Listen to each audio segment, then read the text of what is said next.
अऊज़ु बिल्लाहि मिनश शैतानिर रजीम बिस्मिल्लाहिर्रहमानिर्रहीम। अस्सलामु अलैकुम दोस्तों, अगर हम इस हाथ को देखते हैं तो इस हाथ पर ये दिमाग की लकीर है, ये ज़िंदगी की लकीर है और ये दिल की लकीर है। किस्मत की लकीर इस एरिए में होती है जो कि माउथ ऑफ सैटर्न तक जाती है, तो इस हाथ पर किस्मत की लकीर नहीं है। माउथ जो है वो अच्छे तरीके से डेवलप है और हथेली भी चौड़ी है।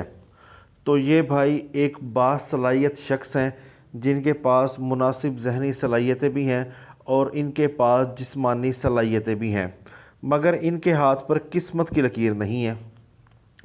एम मलिक साहब फरमाते हैं कि अगर किसी शख्स के हाथ पर किस्मत की लकीर नहीं है तो उसका हाथ ब्लैंक चेक की मानिद होता है, यानी कि वो बहुत ज़्यादा खुशकिस्मत होता है। मेरा ज़ाती तजर्बा भी यही रहा है कि जिस शख्स के हाथ पर किस्मत की लकीर नहीं होती वो शख्स बहुत ज़्यादा खुशकिस्मत होता है। अल्लाह पाक उसको बेतहाशा दौलत से नवाजता है।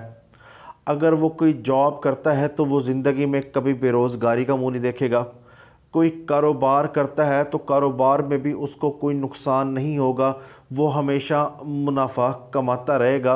राज़िक अल्लाह की ज़ात है, मगर पामिस्ट्री में यही तसव्वुर किया जाता है कि जिसके हाथ पर किस्मत की लकीर नहीं है वो शख्स बहुत ही खुशकिस्मत है।